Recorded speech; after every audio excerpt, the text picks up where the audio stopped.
हरे Krishna, Radhe Radhe. Friends, पुरुषोत्तम मास चल रहा है और यह लगभग हर 3 साल में एक बार आता है। इस दौरान खान पान पर विशेष ध्यान देने की परंपरा है। इसलिए आज इस वीडियो में हम जानेंगे कि इस मास में क्या खाना चाहिए और क्या नहीं खाना चाहिए।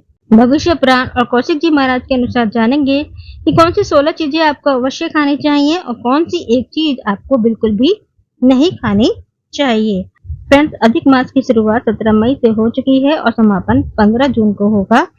इस बार 2 महीने ज्येष्ठ के होने के कारण ये ज्येष्ठ अधिक मास कहलाएगा।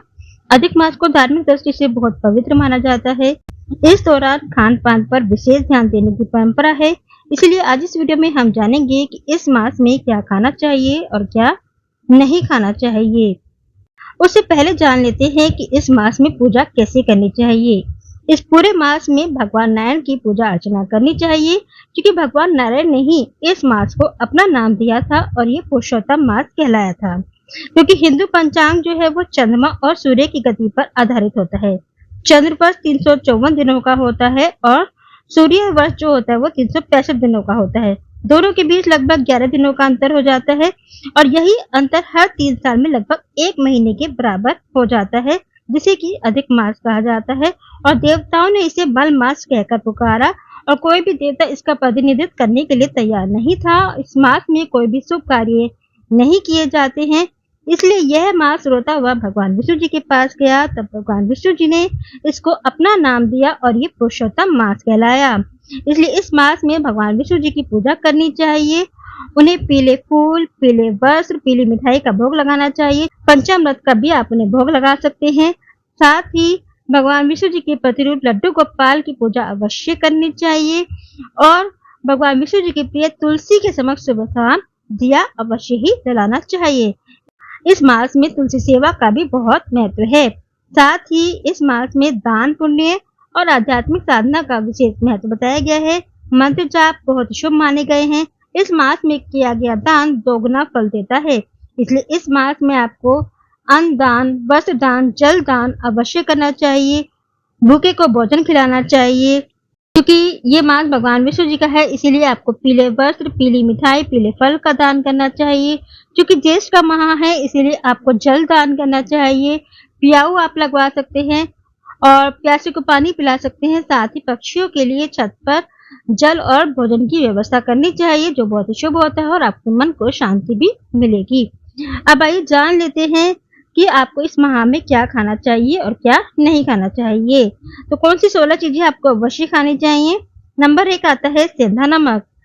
आपको इस मास में सेंधा नमक का प्रयोग करके शुद्ध सात्विक भोजन का ही सेवन करना चाहिए, जैसे कि आप दाल, चावल, रोटी और हरी सब्जियों का संतुलित आहार ले सकते हैं। नंबर 2 आता है दाल। तो दाल में आपको मूंग की दाल का सेवन करना चाहिए। मूंग की दाल को ऐसा माना गया है जैसे दूध में केसर डालकर भगवान को भोग लगाना। नंबर 3 आता है फल। तो फलों में आप अंगूर, आम, केला, संतरा, अनार और शहतूत का सेवन आप कर सकते हैं, जो बहुत ही शुभ माना गया है। नंबर 4 आता है फलों का जूस। तो आप फलों के जूस का सेवन कर सकते हैं, बस वो घर का बना हुआ जूस हो। पैकेट बंद जूस का सेवन आपको नहीं करना है, क्योंकि उसमें अशुद्धियां हो सकती हैं। साथ ही आप आम का पन्ना, आम की लौंजी का सेवन करना बहुत ही लाभकारी माना गया है। नंबर 5 आता है नारियल।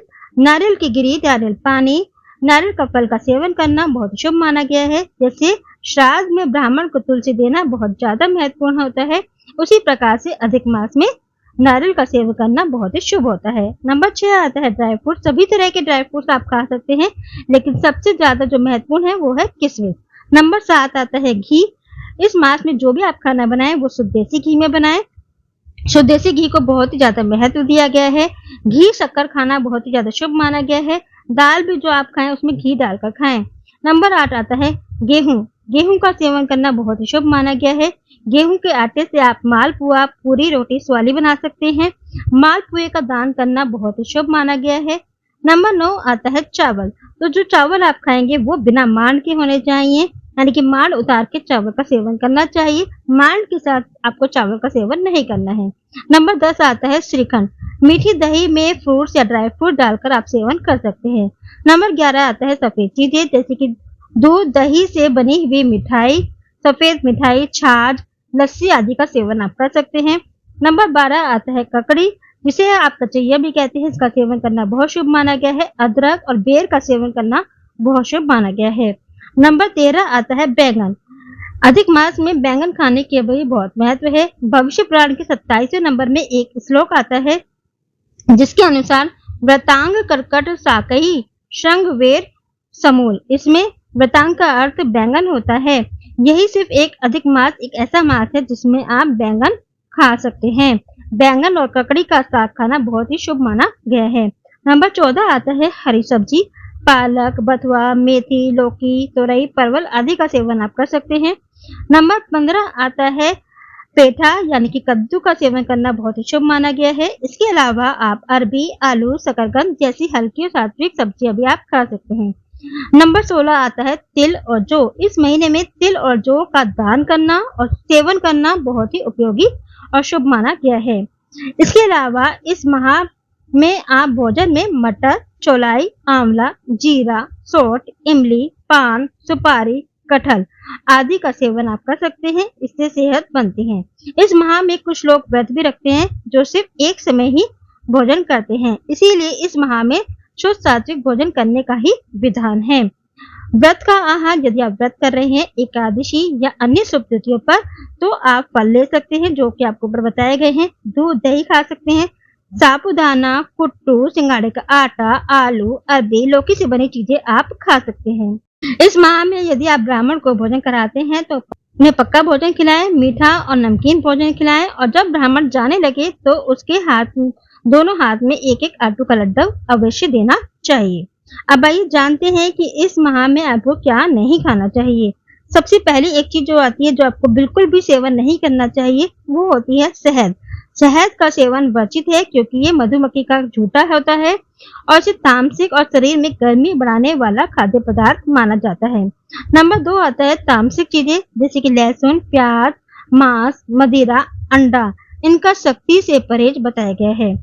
नंबर 3 आता है बासी अन्न। बासी भोजन आपको सेवन नहीं करना है। इसके बाद आता है बाहर से आने वाले और बाहर बनने वाले भोजन का सेवन ना करें, यानी कि पराये भोजन का सेवन आपको बिल्कुल भी नहीं करना है। इसके बाद आता है सब्जियां, फूल गोभी, पत्ता गोभी, गाजर, मूली, इनका सेवन आपको बिल्कुल भी नहीं करना है। चावल का मान यानी कि मांड के साथ जो चावल बनते हैं उनका सेवन आपको नहीं करना है। इसके बाद आता है दालें, राई, मसूर की दाल, उड़द की दाल और चने की दाल। इनका सेवन आपको बिल्कुल भी नहीं करना है। इसके बाद आता है तेल यानी कि सरसों के तेल में बनी हुई चीज का सेवन आपको बिल्कुल भी नहीं करना है। शुद्ध देसी घी में बनी हुई चीजों का सेवन ही आपको करना है। शुद्ध सात्विक चीजों का सेवन आपको करना बहुत ही लाभकारी बताया गया है क्योंकि ये जो महीना होता है ये आध्यात्म से जुड़ने का होता है, इसलिए आपको भौतिक सुखों से दूरी बनाने के लिए कहा जाता है। तो ये जानकारी थी कि अधिक मास में आपको क्या खाना चाहिए और क्या नहीं खाना चाहिए। आशा करती हूँ कि ये जानकारी आपके लिए लाभकारी सिद्ध हो। जय श्री राधे।